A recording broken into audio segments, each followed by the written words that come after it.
اور خداوند کا فرشتہ جلجال سے بوکیم کو آیا اور کہنے لگا، میں تم کو مصر سے نکال کر اس ملک میں جس کی بابت میں نے تمہارے باپ دادا سے قسم کھائی تھی لے آیا، اور میں نے کہا کہ میں ہرگز تم سے عہد شکنی نہیں کروں گا،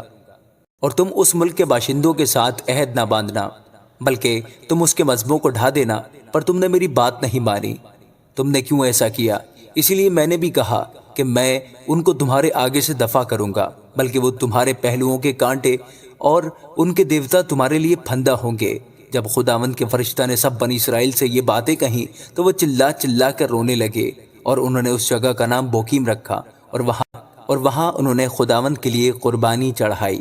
اور جس وقت یشوع نے جماعت کو رخصت کیا تھا، تب بنی اسرائیل میں سے ہر ایک اپنی میراث کو لوٹ گیا تھا تاکہ اس ملک پر قبضہ کرے، اور وہ لوگ خداوند کی پرستش یشوع کے جیتے جی اور ان بزرگوں کے جیتے جی کرتے رہے جو یشوع کے بعد زندہ رہے، اور جنہوں نے خداوند کے سب بڑے کام جو اس نے اسرائیل کے لیے کیے دیکھے تھے۔ اور نون کا بیٹا یشوع خداوند کا بندہ 110 برس کا ہو کر رحلت کر گیا،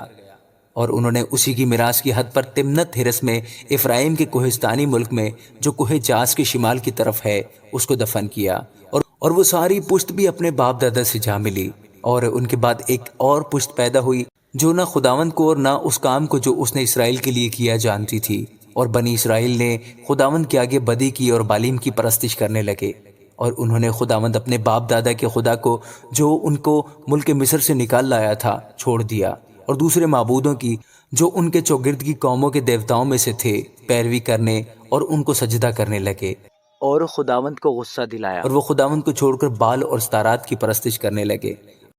اور خداوند کا قہر اسرائیل پر بھڑکا، اور اس نے ان کو غارت گروں کے ہاتھ میں کر دیا جو ان کو لوٹنے لگے، اور اس نے ان کو ان کے دشمنوں کے ہاتھ جو آس پاس تھے بیچا، سو وہ پھر اپنے دشمنوں کے سامنے کھڑے نہ ہو سکے، اور جہاں کہیں جاتے خداوند کا ہاتھ ان کی اذیت پر ہی تلا رہتا تھا، جیسا خداوند نے کہہ دیا تھا اور ان سے قسم کھائی تھی، سو وہ نہایت تنگ آ گئے۔ پھر خداوند نے ان کے لیے ایسے قاضی برپا کیے جنہوں نے ان کو ان کے غارت گروں کے ہاتھ سے چھڑایا، لیکن انہوں نے اپنے قاضیوں کی بھی نہ سنی، بلکہ اور معبودوں کی پیروی میں زنا کرتے اور ان کو سجدہ کرتے تھے، اور وہ اس راہ سے جس پر ان کے باپ دادا چلتے اور خداوند کی فرما برداری کرتے تھے بہت جلد پھر گئے، اور انہوں نے ان کے سے کام نہ کیے۔ اور جب خداوند ان کے لیے قاضیوں کو برپا کرتا تو خداوند اس قاضی کے ساتھ ہوتا، اور اس قاضی کے جیتے جی ان کو ان کے دشمنوں کے ہاتھ سے چھڑایا کرتا تھا، اس لیے کہ جب وہ اپنے ستانے والوں اور دکھ دینے والوں کے باعث کڑتے تھے تو خداوند ملول ہوتا تھا، لیکن جب وہ قاضی مر جاتا تو وہ برگشتہ ہو کر اور معبودوں کی پیروی میں اپنے باپ دادا سے بھی زیادہ بگڑ جاتے اور ان کی پرستش کرتے اور ان کو سجدہ کرتے تھے۔ وہ نہ تو اپنے کاموں سے اور نہ اپنی خود سری کی روش سے باز آئے۔ سو خداوند کا غضب اسرائیل پر بھڑکا، اور اس نے کہا، چونکہ ان لوگوں نے میرے اس عہد کو جس کا حکم میں نے ان کے باپ دادا کو دیا تھا توڑ ڈالا اور میری بات نہیں سنی، اس لیے میں بھی اب ان قوموں میں سے جن کو یشوع چھوڑ کر مرا ہے کسی کو بھی ان کے آگے سے دفع نہیں کروں گا، تاکہ میں اسرائیل کو انہی کے ذریعے سے آزماؤں کہ وہ خداوند کی راہ پر چلنے کے لیے اپنے باپ دادا کی طرح قائم رہیں گے یا نہیں۔